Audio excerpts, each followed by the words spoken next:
If you saw a young boy dying in a gutter, would you walk past and ignore him? Or would you at least take him to the hospital or get him a doctor? You're probably not the world's most virtuous or altruistic person, but you're probably not the most antisocial either. So what would you do? Walk past him and ignore him, or do something to help? Most people would help. That's not because we're God's perfect holy children. That's because we're humans, and humans are social animals. We're animals who survive by sticking together. So you'd probably help the boy. What you wouldn't do is stand there and theorise about it, demand to know why he's there, or who's to blame, or which office of the local authority to complain to. But what if there was a boy dying in a gutter and it wasn't in front of you and you couldn't see him? When it happens somewhere out of sight, it becomes a different thing, something it is possible to ignore. It's not your responsibility.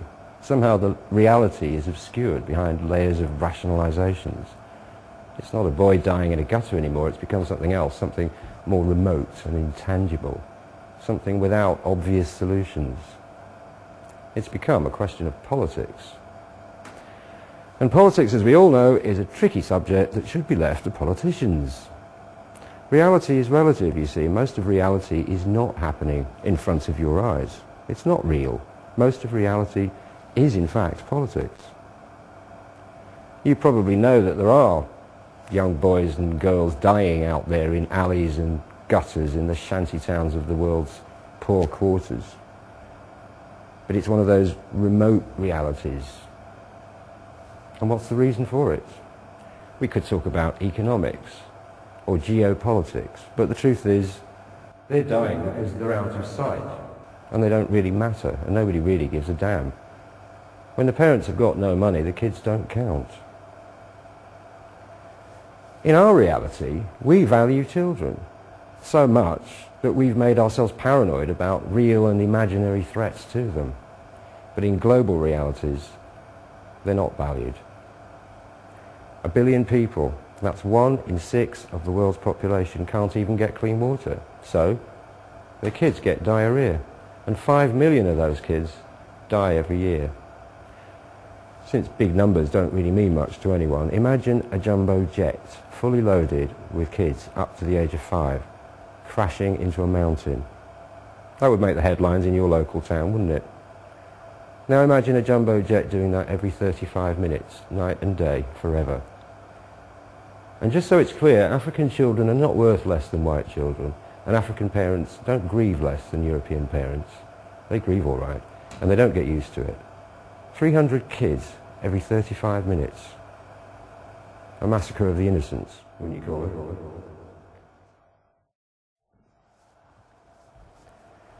Why do famines exist?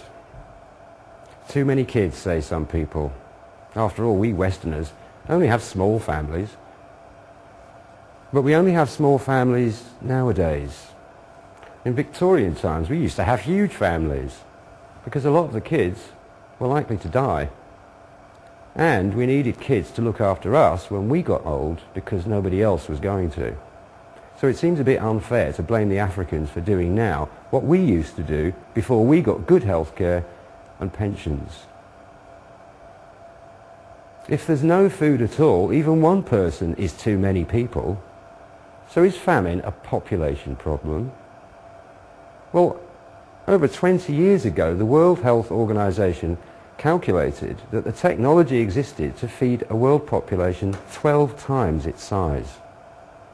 Well, we didn't need to feed a world population 12 times its size. We only needed to feed a population 1/12 of that, the one we actually had.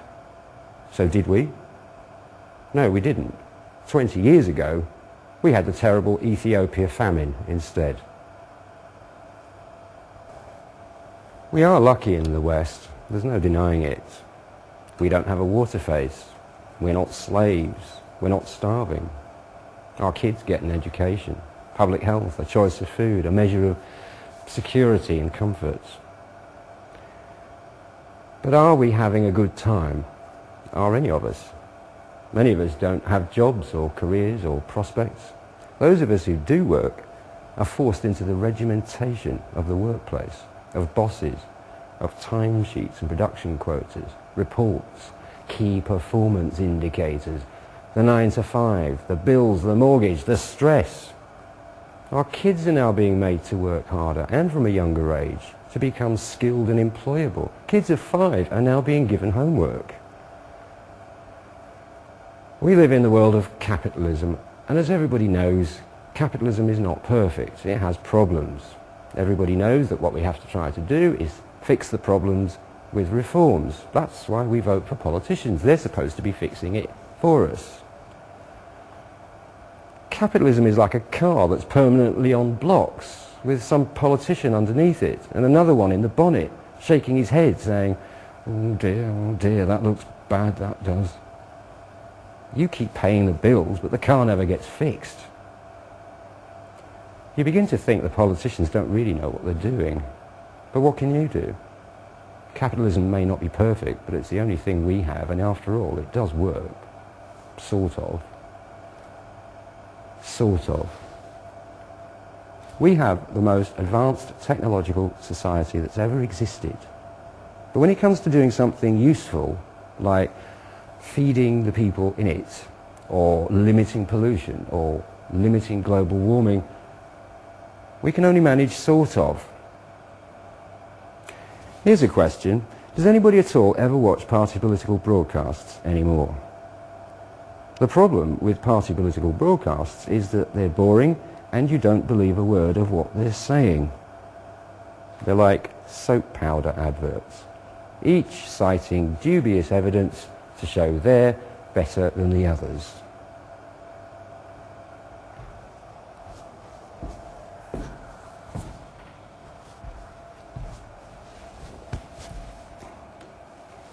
This isn't a party political broadcast for 2 reasons.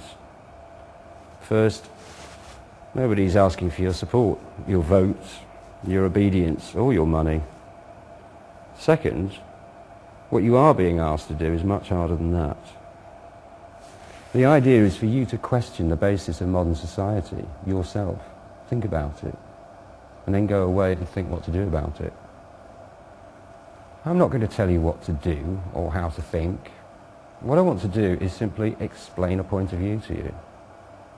It's a point of view that is not explained very often, anywhere you go, in anything you see on TV. But it exists, and it's quite widespread.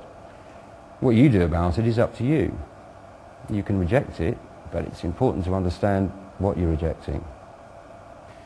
Politicians talk about this problem or that issue. Within capitalism, the real reason why politicians all sound the same and why people find it so hard to be interested in politics is that they all have this same frame of reference. If you question capitalism itself, you automatically put yourself outside that frame of reference.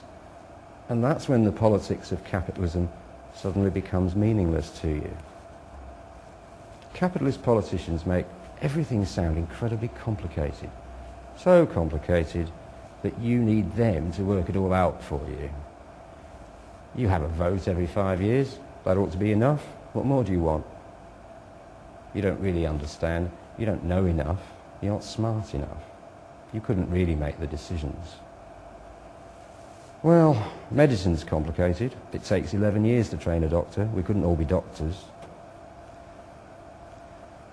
What qualification do politicians have, which is beyond the rest of us?